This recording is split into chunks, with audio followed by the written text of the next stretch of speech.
What is the nature of K-pop? What are some common themes you have noticed within the aesthetics of K-pop? Does K-pop even have its own essence? In my previous video, I explained briefly that K-pop is extensively a product of capitalism and neoliberalism. However, in this video, I want to look further into the art styles and imagery that drives K-pop as a monolithic aesthetic force. So for example, what makes K-pop so unique and pervasive? Other than just having a ton of money behind it, what details can we observe that express K-pop as its own distinct thing? Presentation, technology, art, culture, a bit of Nietzsche's philosophy, beauty, and Confucianism will all be discussed in this video. Discussing Confucianism in regards to beauty should be the most interesting part of this video, so stick around until the end for that. I primarily discussed K-pop in regards to capitalism in my last video, so please check that out. The link is in the description. Every K-pop entertainment company and every K-pop band is different in their own ways. However, for this video, I will be focusing upon reoccurring common themes within visual displays. Also, I will be predominantly using visuals from SM Entertainment boyband music videos to get my points across, as SM Entertainment music videos really perpetuate K-pop visuals at their most maximum potential in my own opinion. So keep that in mind as we begin to watch the first few example clips.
Let's first observe what we immediately see. First of all, K-pop visuals do not hold back on studio settings. Within one music video, the settings can change multiple times. In the Blackpink How You Like That music video, we can see the idols performing in front of a somewhat rural backdrop. Seconds later, they are performing in what seems like urban infrastructure. Likewise, in the Wavy Turn Back Time music video, they are performing in what literally looks like a sewage system, to then performing in infrastructure which has been overgrown by nature. Not only are the backgrounds changing, but the fashion and overall style of each individual idol also changes with each scene. In fact, the changes in backdrops and styles are so fast, it's incredibly hard to keep up and focus in on one particular scene. The reason this is applied to the structure of K-pop visuals is of course to keep you persistently awestruck from beginning to end. Furthermore, it is symbolic of showing that the idols are constantly adaptable, limitless to the world around them, and a domineering force in South Korea's trend culture. I mean, these dudes literally went from Edward Scissorhands to motorbike racing jackets in less than a second with no questions asked. The breakthroughs in visual creativity are pushing boundaries which prevents the audience from associating and stereotyping the idols with any mundane themes. This ultimately allows the music video creators to explore and constantly create new content for which the idols can perform in. We want to have the idols performing next to a volcano? Let's do it. We want to have the idols performing on a spaceship in astronaut suits? Let's do it. On a farm? Why not? In a nuclear power plant dancing in hazmat suits? Anything is possible when you break boundaries. The idols enhance their surroundings, and the surroundings enhance the idols. Think of the idols as like classical Greco-Roman statues. They are so well forged and presentable, they can be placed anywhere and amplify any location. Whilst classical statues are the icons of Greco-Roman civilization, K-pop idols are simply the manufactured icons of the Korean/East Asian youth in their respected societies. Neon lighting, psychedelic saturated coloring, and editing effects are also used to enhance the idols, making them seem ethereal and unworldly. Notice how in these visuals technology is displayed, from the motorbikes to the automobile parts, to the train and why is Blackpink in an oil field? Much of this is also related to a sense of futurism, and what I believe is K-pop reflecting South Korea's ideal technologically advanced society. The boy band Super M is actually endorsed by the airline company Korean Air, so I'm sure that will contribute to the influences of technology within their music videos. But not only is technology displayed within the visuals, but for many of these songs the lyrics emphasize power and speed.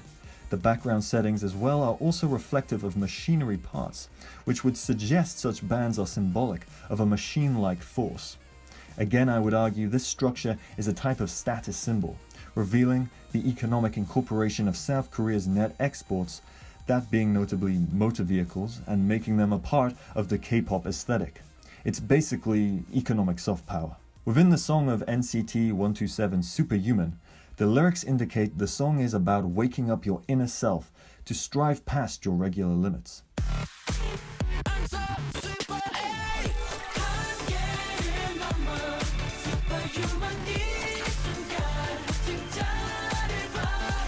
And given that the song is literally called Superhuman, it would not surprise me if the song took inspiration from the German philosopher Friedrich Nietzsche and his ideas of the Übermensch, not to be confused, however, with the Nazis' later racial and biological adaptation of Nietzsche's ideas. Nietzsche proposed the idea that individuals should strive beyond their limits to reshape themselves in the image of their desires, whether it be artistically, physically, intellectually, or all of those combined. The mastery of oneself can only be brought about through vigorous self-discipline. Personally, I think the lyrical and visual messaging in many K-pop music videos hint at these ideas if the idols are not singing about romance. The visuals within the Superhuman music video suggest the idols are somewhat mechanically advanced and cyborg-like. This implies that the idols have been perfectly crafted by the power of the K-pop industry. The idols are inseparable from the wonders of technology and are beyond our imaginations. The idols are also symbolic of individuals who have achieved the formidable factors of youth, athleticism, creativity, and beauty. Because that is what the K-pop industry does. It transforms people and entertainment, along with constantly reminding the audience of just how much money they will actually need in order to compete with what you observe throughout K-pop. Within these example music videos, we can also see the visual effects of hyperreality, which really blurs the line between artificial intelligence and individuals. Again, it's all included for expanding the capabilities of K-pop visuals and elevating the status of idols to new artistic levels.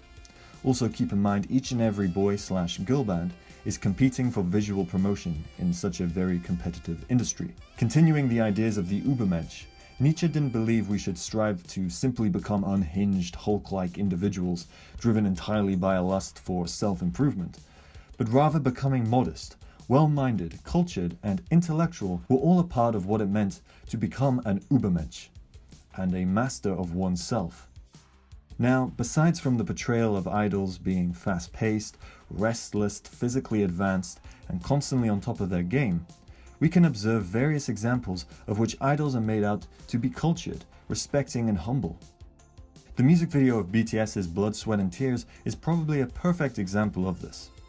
The visuals encapsulate the idols around European Renaissance art and classical statues. The locations also resemble traditional European architecture, and some of the idols are even wearing clothes that resemble traditional European aristocracy and royalty. A famous quote from Friedrich Nietzsche, which is in reference to the idea of the Übermensch, is even included in the visuals. The idols can be seen delicately observing the art, participating in the art, and made out to seem like the art itself is having a prolific impact upon them. The music video itself has an entirely deep symbolic meaning behind it. A lot of it has to do with good and evil, embracing certain emotions, and sin. I unfortunately don't have time to go into all of it, but I just generally want to get across the idea that K-pop doesn't just present itself within the realms of trendy pop culture, but also explores the ideas of cultural significance. The result of this, of course, is to reflect cultural significance back onto the idols so that we perceive them as symbols of culture.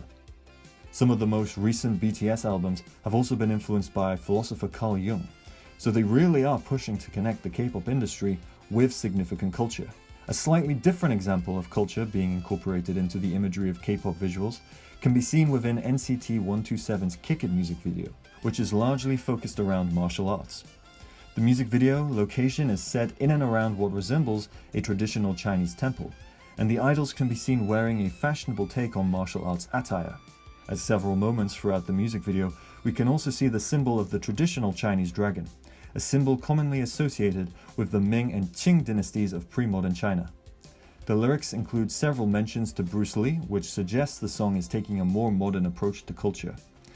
The visuals also include the infrastructure of what looks like Hong Kong, so I can assume it's mainly drawing from the themes of modern Hong Kong Kung Fu culture. Nevertheless, it is still significant culture, and the appeals towards pan-European and pan-Asian cultures is an appeal towards new audiences throughout Europe and in Asia. In EXO's Obsession music video, we can see the idols engaged in the likes of chess, fencing, and archery.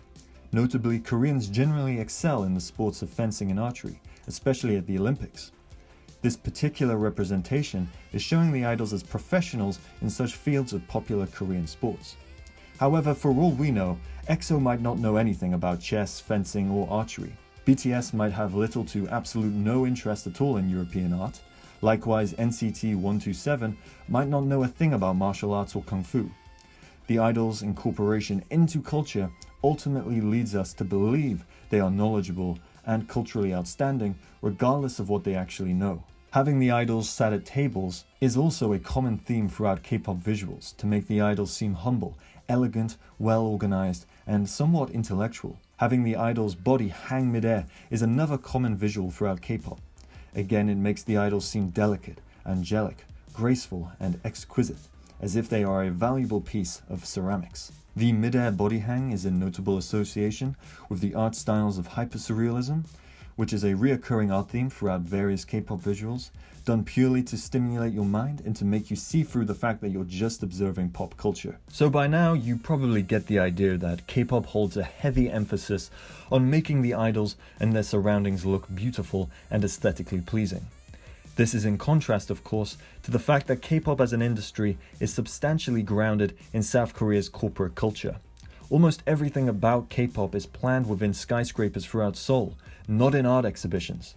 Money will come first before the art. The aestheticism of K-pop, however, can really venture out into the weird and wondrous. For example, K-pop really does not shy away from violence, death, or presenting the death of idols within music videos. The music video for VIX's Voodoo Doll song has some pretty grim and gory imagery. The most disturbing of all music videos, in my opinion, has to be Sunny Hill's Pray music video, which is just terrifyingly creepy. Fortunately, most of the more disturbing K-pop visuals can only really be found in older K-pop songs during the industry's weird experimental days before it became largely mainstream across the world. However, the most violent and depraved of all K-pop music videos, in my opinion, goes towards Cross Gene's Black or White music video. The visuals present the idols facing evil duplicate versions of themselves, who basically try to kill them in very horrific ways. One idol drowns in his own blood, another gets pummeled by a baseball bat, hammered, stabbed, and strangled. Does it glorify violence? Well, given that it is clearly an evil version of the idols brutalizing themselves, it's not really. The idols are later portrayed as going to heaven and later resurrecting from the dead because they are, of course, Übermensch. I would guess many people who have watched this music video can clearly recognize it's just strange, unhinged brutality made somewhat acceptable for K-pop, but I suspect the appeal to all of this is in the idea of the idols exploring their darker emotional side. The main important factor to take from this is the fact that nothing in the visuals is specifically made to look ugly. Even when the idols are being brutalized, they are still fashionable, wearing makeup, and have a general good sense of style. It's still appealing to what the audience want to see. It's not exactly a horror film. However, those factors are what conclusively give even the most weirdest of K-pop music videos a pass. You are probably all aware that beauty and fashion plays a predominant role in K-pop visuals. South Korean society extensively upholds the values of personal looks and self-consciousness as something to pursue in one's daily life. This is a key factor of collective group societies, but more importantly, it is the legacy of Confucianism. As a part of the presentation of various idols within the K-pop industry, criticism against the looks of idols often manifest around the ideas of suggesting male idols look too feminine and that female idols are too sexualized. While such criticisms are valid and understandable, they regularly don't take into account the East Asian philosophical understandings of beauty. So now I will try and explain some of the influences of Confucianism on the K-pop industry. Beauty standards in East Asia are generally very highly regarded. Within South Korea alone, fashion and beauty trends occur frequently, and many desire to conform to such trends. This is the direct result of South Korea being a collective consumerist society, which has merged values of Western capitalism with Confucianism. Young South Koreans generally are more likely to care for their self-appearance in contrast to other societies. This even occurs for men and not just for women. Catering to one's self-appearance is found heavily in historical Confucian understandings of the body. Confucianism propels the virtues for people to show respect and honor to one's body. In fact, this is mainly in regards to showing respect for one's parents and ancestors. To not respect one's body is almost identical to showing disrespect to your family in some extreme cases. Along with the respect for one's body is also the virtues of expressing beauty.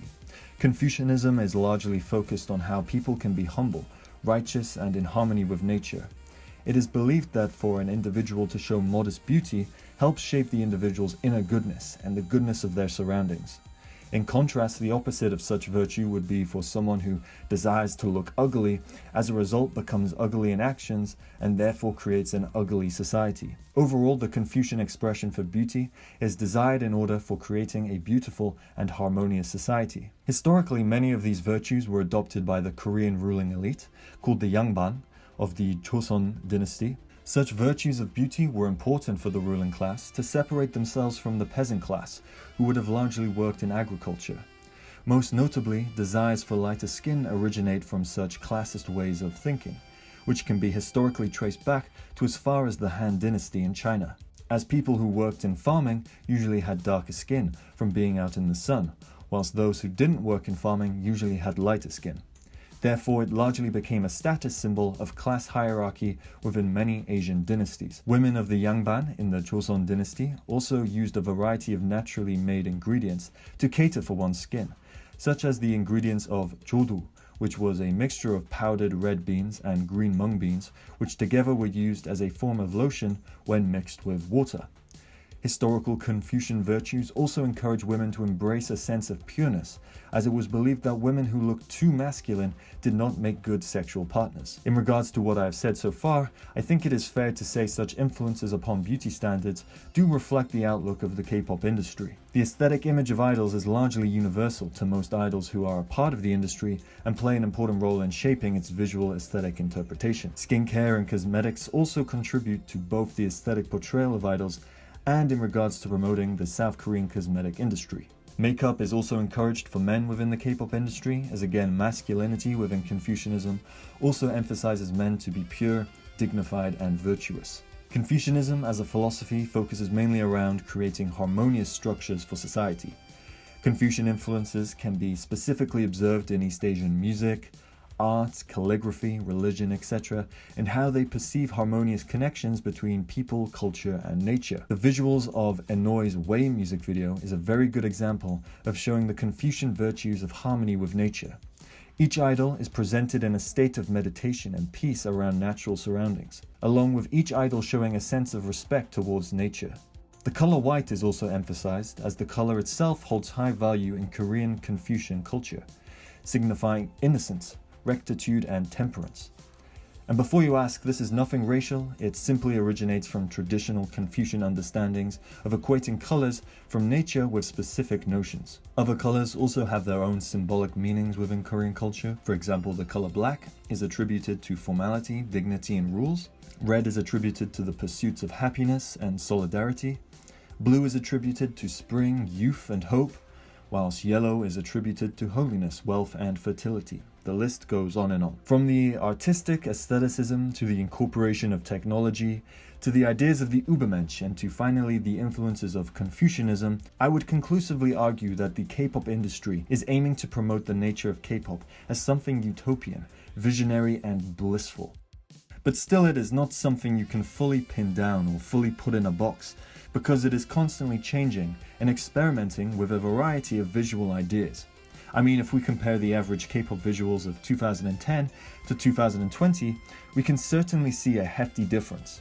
I can definitely imagine that the art forms of hyper-surrealism, hyper-reality will prevail in empowering the visual significance of K-pop, especially as the world continues to make new breakthroughs in technology and science. I can also imagine that culture will continue to play a role as it helps to further separate and ascend the genre of K-pop from just average pop culture. Especially with the economic rise of China, I can surely guess that K-pop will be searching to build a predominant Chinese audience. Again, you have to keep in mind that K-pop is corporate at its core. K-pop idols are embedded heavily into advertisement, and the idols themselves are heavily invested into sustaining the company that they work for, meaning that they might not have a lot of time to meet family members, friends, invest in relationships, or pursue other interests that they might have. This can result in depression and other mental health problems. K-pop to a great extent is purely soft power, and it is utilized to show the economic power and stability of South Korea. I mean, K-pop has even been used as psychological warfare against North Korea. Just remember that the K-pop industry has an entire sector of the South Korean government supporting and subsidizing it. Much of what you see in K-pop visuals is ultimately just a perfectionist illusion of how South Korea desires to portray itself to the world. Most East Asians don't look like this. Most South Koreans don't dress like this, nor can many afford to. South Korea certainly has advanced technology, but it still has poverty. South Korean women are portrayed as strong and independent, yet South Korea still has problems with sexism in its society. Idols, through their voices, are certainly self-cultivated, but they still have an entire industry behind them that likely shapes them as much as they shape themselves.